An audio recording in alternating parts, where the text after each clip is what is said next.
At present, the total length of rivers in Cambodia has reached 1,750 kilometers, but only 780 kilometers are truly suitable for navigation. Among them, the Mekong River occupies 30% of the navigable river sections, becoming Cambodia's most important navigable river. In addition, the Tonle Sap River and the Baise River occupy 15% and 5% respectively. However, the lack of connectivity between these rivers and their different flow directions limit the efficiency of Cambodia's overall transportation network. Therefore, the Mekong River is not only Cambodia's only outlet to the sea, but also an important lifeline for its economic development.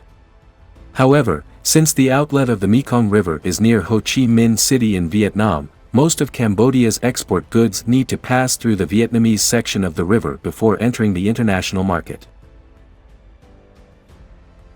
If this continues for a long time, it will be very unfavorable.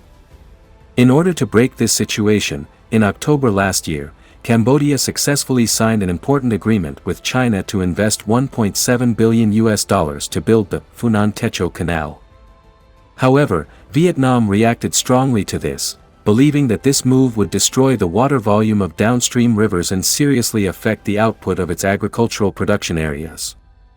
For China, this project is not only a help to Cambodia, but also likely to create a new outlet for China. So, how will the construction of this canal change the economic landscape of Cambodia and Vietnam? And what huge benefits will China gain from it? Prior to this, in order to get rid of Vietnam's control over the Mekong River, Cambodia built important ports such as Phnom Penh Port and Sihanoukville Port, but these facilities did not fully utilize the advantages of the Mekong River waterway network. Compared with neighboring countries, Cambodia's freight costs are significantly higher. It costs about $1,500 in logistics fees to deliver a 40-foot container, which is twice that of Thailand and Vietnam. In addition, the customs clearance fees for goods are also 4 to 5 times higher than other countries. With its convenient geographical location, Vietnam collects hundreds of millions of dollars in transit fees from Cambodia every year. What is even more serious is that Cambodia's infrastructure is extremely backward. The total length of existing railways is only about 650 kilometers, and there are only 2 highways, of which the highway connecting Phnom Penh and Baise is still under construction. These restrictions have made Cambodia face huge challenges in land transportation, making it difficult to efficiently deliver export goods to its own ports. To achieve economic development, Cambodia must solve the bottleneck problem of its water transportation logistics. In 2022, Cambodia launched a national comprehensive development plan to comprehensively improve the country's transportation system, covering all aspects of water, sea, land, and aviation. The plan includes 102 road and railway construction projects, 23 inland canal projects, 20 maritime transportation projects, and 10 air transportation projects. Among them, the most eye-catching is the Phunan Techo Canal project, which is about 180 kilometers long. The Phunan Techo Canal runs through Cambodia's Can Dao, Ta Keo, Kampot and Kep provinces, and will connect the Phnom Penh port in Zion County in the seaport in Kep province, becoming a new logistics and trade artery. It is expected that the canal will be officially started by China in June this year. The canal is designed to be 100 meters wide upstream and 800 meters wide downstream, which can accommodate 3,000-ton cargo ships. This design is of great significance for improving regional logistics and trade capabilities. However, building such a huge canal is not an easy task.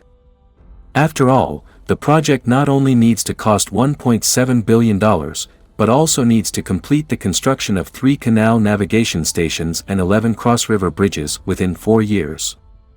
This is a huge challenge both in terms of the complexity of the project and the amount of work. To ensure the smooth progress of the canal project, Cambodia's new Prime Minister Hun Manet has extended a cooperation invitation to China. In October 2023, Cambodian Prime Minister Hun Manet attended the Belt and Road Cooperation Forum held in China. During the period, the two sides signed a cooperation agreement on the Funan Techo Canal project. According to the agreement, China agreed to invest $1.7 billion to build the canal. In return, Cambodia promised to transfer its operation and management rights to Chinese companies after the canal is completed for a period of 40 to 50 years. This means that during this period, all toll revenues will be collected by Chinese companies and profits will be distributed according to established proportions. After the expiration of the contract, the management rights of the canal will be returned to the Cambodian government. In this regard, some engineers predict that once the Funan Techo Canal project is completed and put into operation, it will connect Cambodia's previously invested $1.5 billion to build the Kampot deep water port, thereby opening up the Mekong River water transport system and Cambodia's sea routes, and saving up to 16% of water transport costs. But the impact of the Funan Techo Canal project goes far beyond this.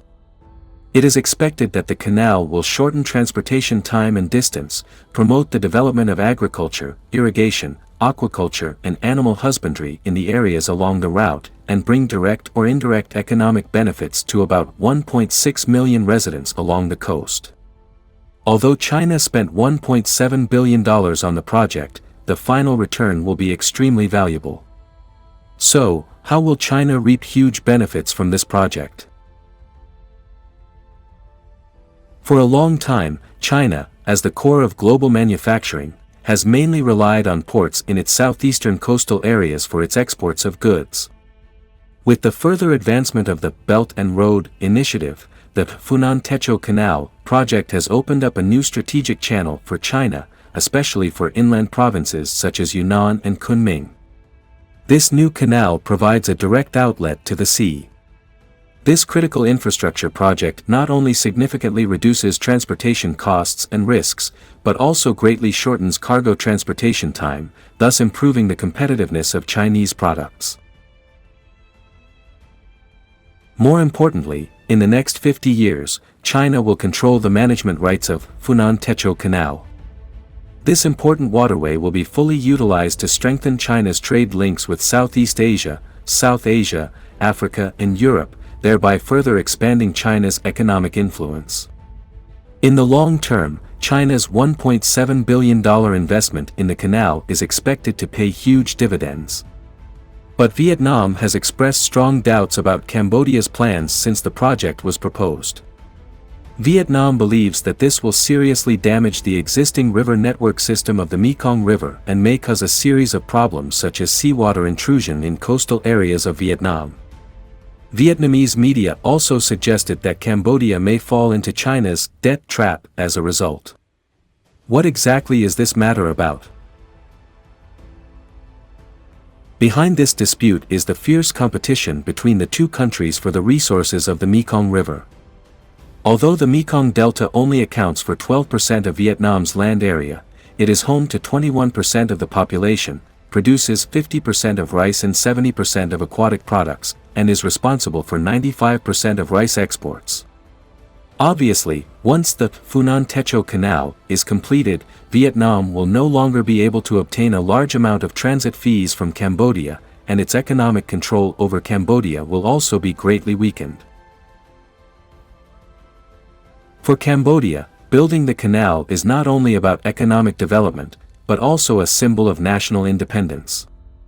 Historically, Cambodia was attacked by Vietnam and Thailand due to inadequate development and control of the Mekong and Chao Phraya rivers, and was on the verge of subjugation several times. Although the Mekong Delta has been occupied by Vietnam, Cambodians always miss their homeland. The construction of the canal will provide Cambodia with a new access to the sea, reduce its dependence on Vietnam, and achieve free breathing. As for the Vietnamese media's suggestion that Cambodia has fallen into China's debt trap, Cambodian Prime Minister Hong Main responded, "The money to build the canal was earned by China and Cambodia." This response not only effectively refuted the slander from the outside world, but also demonstrated China's and Cambodia on the Canal project. According to the plan, the Funan Techo Canal will be completed and open to navigation by 2029. By then, the canal will significantly enhance the connectivity between the capital Phnom Penh and coastal ports, and promote the economic development of the surrounding population of nearly 2 million people. For Cambodia, this is a once-in-a-lifetime development opportunity. For Vietnam, it is a challenge that has to be faced.